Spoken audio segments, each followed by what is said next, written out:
I don't train 6 days a week. I don't do crazy volume and I don't follow some trendy influencer program. I train 3 days a week and I look better now than I ever did hitting the gym almost every day. And in this video, I'm going to share a simple system that actually works, especially if you're a natural. But real quick, before you invest your time in this video, you might be thinking, who am I and why should you listen to me? First thing is, I'm not trying to be some influencer or fitness model. I'm just a guy who was super skinny and figured out what actually works to build muscle naturally. And now I'm breaking it down so you don't waste years like I did. And my goal is just to help you get jacked in a simplified way. And here's the truth that most people won't tell you in the fitness industry. Most fitness advice is made by guys on gear for guys on gear.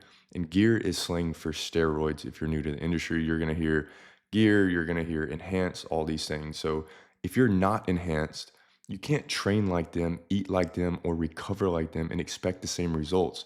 I used to fall for that. I would train 6 to 7 days a week doing bro splits, always chasing the pump, doing drop sets and supersets and running the rack and all these different phrases, all these hacks I thought would magically bring me gains. I did everything they said to do, but I still pretty much looked the same. I was somewhat pumped when I was in the gym, but I looked average, in everyday life and in a t-shirt and not getting any stronger, any bigger.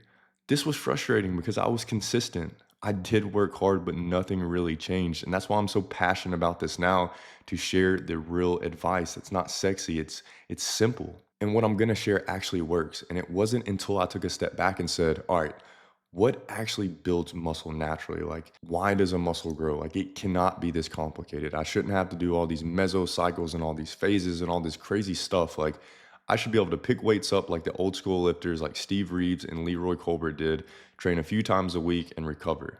That's when everything shifted. I stopped chasing pump workouts and started chasing progression. Let me repeat that again.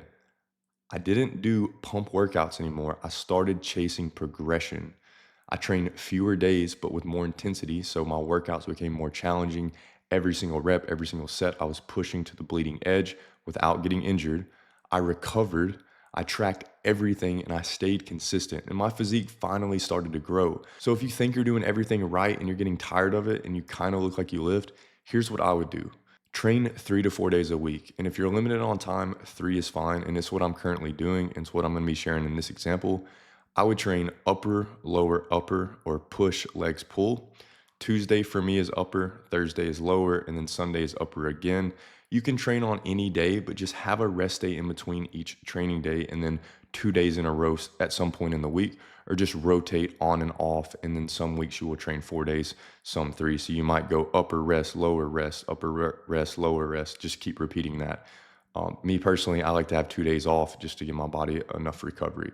So each session starts with one heavy compound, and it could be bench, incline bench, overhead press, weighted pull-ups, squats, trap bar deadlifts, just anything like that. That's just like a good compound movement that's using a lot of your muscle groups. Right now, I'm doing incline bench, overhead press. I just swapped out the weighted pull-ups for lat pull-downs. And then instead of squatting, I'm now doing pendulum squats. Whatever lift you pick, stick with it for the next 12 weeks. Don't just change it every single week.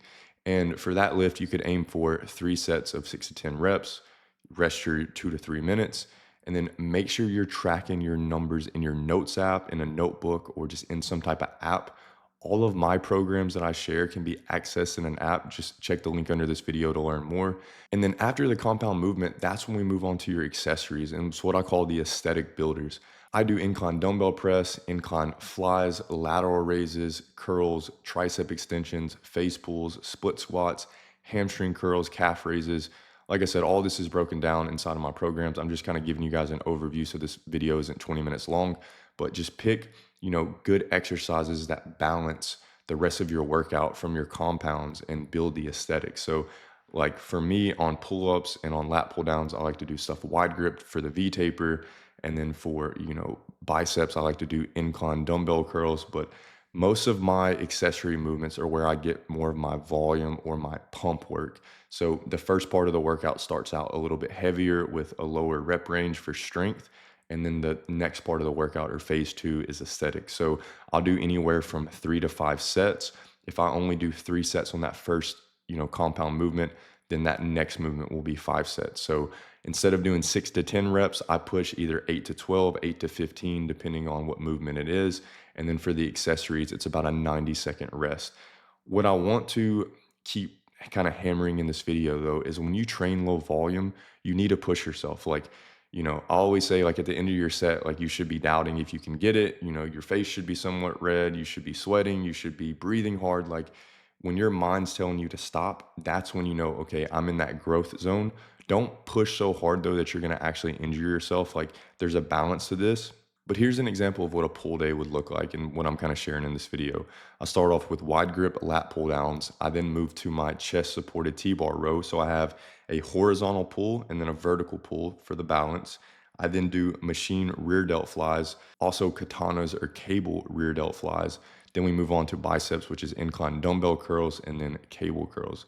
And you might be thinking, like, Eric, you're only training a muscle group once a week and then you're doing less than 12 total sets. Like, there's no way you're going to grow from that. And it's like, I'm telling you guys, this works.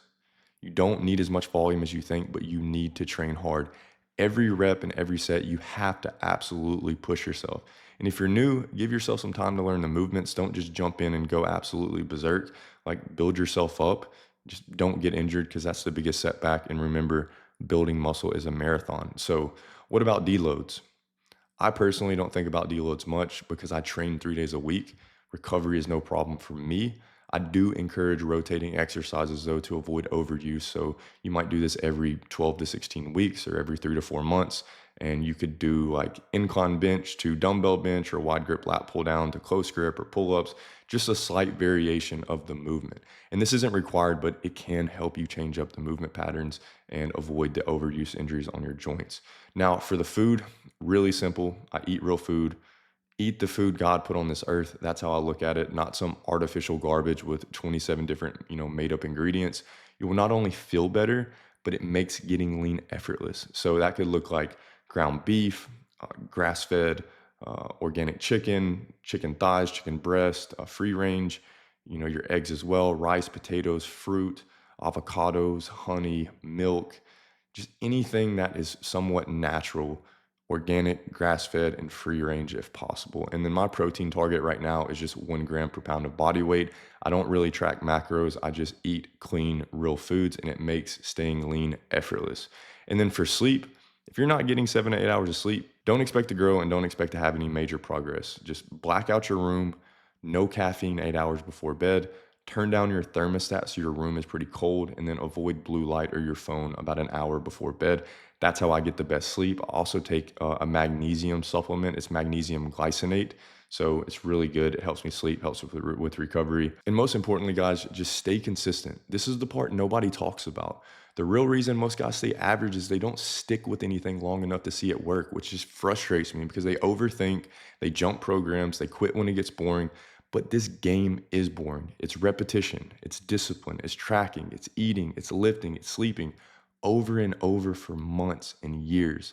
That's how physiques are built, not on trends or any 30-day shred challenges, but on execution. So if you want to look like you actually lift, not just a guy who goes to the gym for years and years and looks the same, follow what I just laid out. And if you want my exact system, just my step-by-step workouts in an app, progression tracking, real food meal plans, everything laid out. So all you have to do is follow the plan. That's what my course Average to Jacked is for. It's what I wish I had back when I was lost and frustrated. The link's below if you're interested. But either way, stop wasting time, stop spinning your wheels, stop overcomplicating fitness, and just follow the plan.